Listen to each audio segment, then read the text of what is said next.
कर्मचारी हो। म जन्मिएको रामेछाप जिल्लामा हो।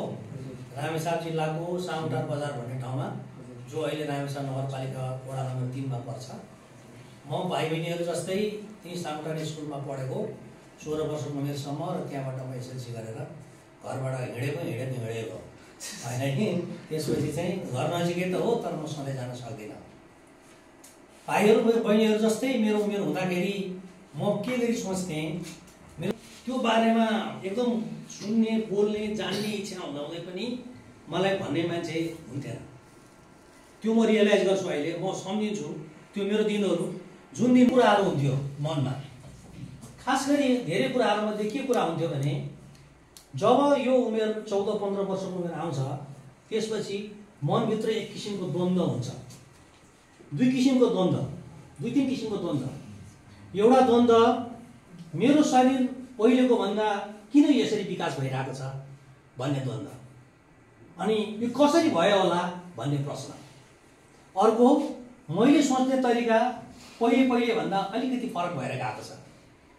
मलाई अलिअलि अरूले गरे जस्तो गर्न मन लाग्छ, अरूले लाए जस्तो लाउन मन लाग्छ, अरूले खाए जस्तो। बाआमाले त्यो पुर्याउन सक्नुहुन्न, र बाआमा र मेरो बिचमा कहिलेका द्वन्द्व हुन्छ त्यो कारणले। अर्को द्वन्द्व, मलाई 16 वर्षको उमेरमा थाहा छ, मलाई एउटा लभ लेटर आएको है, मेरै क्लासको एउटा साथीले मलाई लेखेको थियो है। अनि धेरै नै म आफै के भन्छ लाज लागेको थियो होइन। मैले त्यो कागज कहाँ लुकाएर राखेको मलाई थाहा छ। अरूले देख्ला भनेर मैले त्यो ओछ्यानको मुनिपट्टि एकदम तल लुकाएर राखेको थिएँ होइन।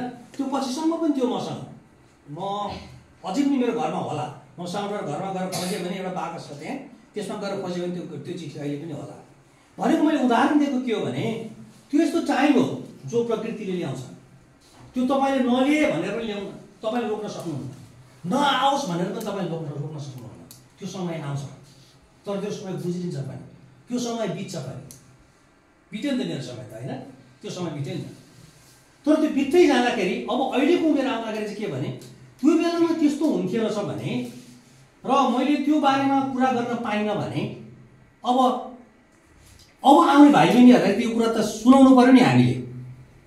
यो चाहिँ टारेर नटर्ने चिज रहेछ, तर यसलाई व्यवस्थापन चाहिँ कसरी गर्ने भन्ने कुरा रहेछ नि त। अहिले म सम्झिन्छु त्यो लभ लेटरको भरमा म अहिले त्यो मेरो साथीसँग हिँडेको भए म डाक्टर बोलेको थिएँ, त्यो पक्का होइन। जाउँ भन्थ्यो, गाउँमा बस्न सकिन्न थियो, सँगसँगै जानु पर्थ्यो। कुनै अर्को नेपालको कुनै गाउँमा गएर बस्नु पर्थ्यो, अथवा इन्डियामा कहाँ गएर बस्नु पर्थ्यो। हामी दुईजनालाई के गरेर खान्थ्यौँ हामीलाई थाहा छैन। अहिले त्यो दिन सम्झ्यो भने म डाक्टर त हुन्थेन। तर त्यो मैले रोक्न खोजेर रोकिएको पनि होइन, त्यो सायद मेरो समाजको एउटा परिवेशले गर्दाखेरि मलाई रोक्यो होला, तर रोक्यो, त्यो राम्रो भयो। तर त्यस्तो घटनाहरू जीवनमा घट्न सक्छ। घट्यो भने त्यसले समस्यामाथि समस्या थप्दै लान्छ। के समस्या थप्दै लान्छ भने, जब त्यो उमेर आउँछ र त्यो उमेरमा केटाकेटीको बिचमा एक किसिमको माया प्रीति बसे टाइम हुन्छ, त्यो प्रकृतिले दिन्छ। अनि त्यो बेलामा चाहिँ धेरै विचार गरेर, एकदम विचार गरेर निर्णय लिन सकिएन भनेदेखि चाहिँ त्यसपछि जीवनको बर्बादी सुरु हुन्छ। 2-3 किसिमको बर्बादी सुरु हुन्छ। एउटा बर्बादी के हुन्छ भने, तपाईहरूले जति समय आफूले दिएर आफ्नो भविष्य बनाउने काम गर्नुपर्ने हो, पढ्नुपर्ने हो, पढ्ने ठाउँको अन्तिमसम्म पुग्नुपर्ने हो, र एउटा क्यारियर बनाएर आफ्नो जीवनलाई राम्रो बाटोमा लिएर जानुपर्ने हो, त्यो बाटो बन्द हुन्छ। 1 नम्बर। 2 नम्बर, यदि म त्यो बेलामा उसँग गएको भए मलाई पैसाको धेरै खाँचो हुँदै थियो। किन कमाइ धमाइ नभएपछि त घरबाट लिएर हिँडेको भए पैसाले त 1 महिना चल्छ, 2 महिना चल्छ, त्यसपछि त चल्दैन। त्यसपछि कमाइ धमाइ गर्नु पर्थ्यो। अनि एसएलसी गरेको केटाकेटीलाई कसले के काम दिन्थ्यो र काम गरेर खाने होइन। अनि अर्को आर्थिक उसले सुरु हुन्थ्यो। त्यसपछि सँगै बस्दाखेरि बच्चा हुन्थ्यो, अनि अर्को थपिन्थ्यो। थपिएर के हुन्थ्यो भने त्यसलाई पनि पाल्नु पर्दैन। भनेपछि समस्यामाथि समस्या केले गर्दाखेरि एउटा सानो निर्णय व्यवस्थापन गर्न नजान्नाले त्यो समस्या आउँथ्यो। कति हामीले गाउँमा देखेर आज त्यो समस्या आइरहेछ, भइरहेको छ, त्यस्तो घटना घटिरहेको छ। त्यो घटना चाहिँ के भने, त्यो मनबाट त्यो आउने कुरालाई चाहिँ रोक्न सकिँदैन, तर त्यसलाई व्यवस्थापन गर्न सकिन्छ। त्यो सबै आफ्नो मनलाई व्यवस्थापन गर्ने कुरा मात्रै हो। र उहाँहरूले आज तपाईँहरूसँग के कुरा गर्नुहुन्छ भनेदेखि यसरी त्यो उमेर जुन आउँछ, हामी त्यसलाई प्युबर्टल टाइम भन्छौँ, सेक्सुअल अर्ग्यान्सहरू डेभलप हुँदै जान्छ। त्यो एक किसिमको के भन्छ भने यौन सम्पर्कको चाहनाहरू बढ्दै जान्छ। त्यो प्रकृतिले दिएको चिज हो। यदि त्यो नहुँदो हामी कोही पनि धरतीमा हुन्थेनौँ। पछाडि ल्याउन सक्ने, भविष्यमा ल्याउन सक्ने जो समस्याहरू छ त्यसलाई व्यवस्थापन गरेर के गरी मिलाउने त, र त्यसले के समस्याहरू लिएर आउन सक्छ र ल्यायो भने हामी त्यसलाई कसरी समाधान गर्दै जाने भनेर हामीले आजकै उमेरदेखि सोच्दै गयौँ भने हामीले व्यवस्थापन गर्न सक्ने हुन्छ। त्यसैले म अन्तमा तपाईँहरूलाई के भन्छु भने यो कुराहरू उहाँहरूको सुन्नुहोस्। खास गरी 2-3 कुरा नेपालको धेरै स्कुलहरूमा गरेको अनुसन्धानहरूमा के देखिएको छ भने सानो उमेरदेखि सबैलाई हुने हामीले स्वास्थ्यको समस्याहरू क्याटेगोराइज गर्दै गयो भने एउटा समस्या के देखेको छ भने हाम्रो हाइजिनको कुरा।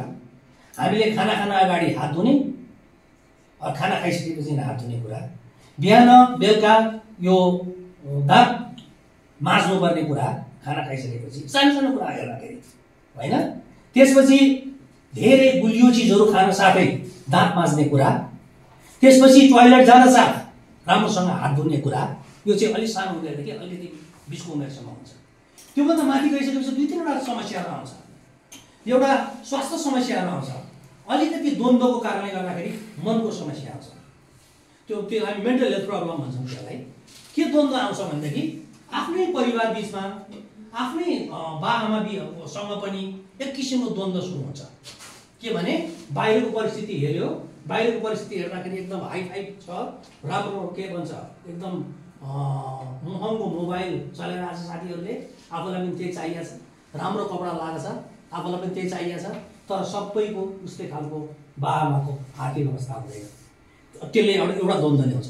अर्को अलिकति काम गर्ने उमेर हुन्छ, सरहरूले भन्नुहुन्छ पढेर आइज, घरमा गयो बाआमाले भन्नाले सरहरूले किन पढेर आइनस् भन्नुहुन्छ, अनि उतापट्टि बाआमाले चाहिँ यति पनि काम सक्नुहुँदैनस् भनेर भन्नुहुन्छ। त्यो बिचमा हामी द्वन्द्व सुरु हुन्छ। घर आए पनि गाली खाइन्छ, स्कुल आए पनि गाली खाइन्छ, त्यहाँ द्वन्द्व सुरु हुन्छ। त्यसको अर्को द्वन्द्व हुन्छ, आफ्नो साथीहरूमा माया हुन्छ, माया व्यक्ति बस्न थाल्छ, केटाकेटी माया लाग्न थाल्छ, मन पर्न थाल्छ।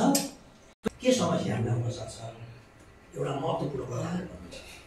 र हाम्रो सानै उमेरमा हाम्रो चाहिँ यौन सम्पर्कहरू भयो भने त्यसले हाम्रो जीवनमा अरू के असर गर्न सक्छ, के रोग गर्न सक्छ, त्यसैले यसलाई किन एकदम सुरक्षित हुन जरुरी छ। अर्को विवाह अगाडि यौन सम्पर्क भयो भने कस्तो कस्तो खराबीहरू हुन सक्छ र किन विवाह पछाडि मात्रै यौन सम्पर्क भएको राम्रो हुन्छ भन्ने कुराहरूको बारेमा भन्नुहुन्छ। र अरू कुराहरू उहाँहरूले भन्नुहुन्छ, उहाँहरूले अब यो कुरा बताउनुहुन्छ त उहाँहरूले इङ्ग्लिसमा भन्नुहुन्छ, अलिअलि मैले नेपालीमा ट्रान्सलेट गर्छु र बुझेन भने फेरि तपाईँहरूले मलाई सोध्न सक्नुहुन्छ, म नेपालीमा भन्छु। हुन्छ?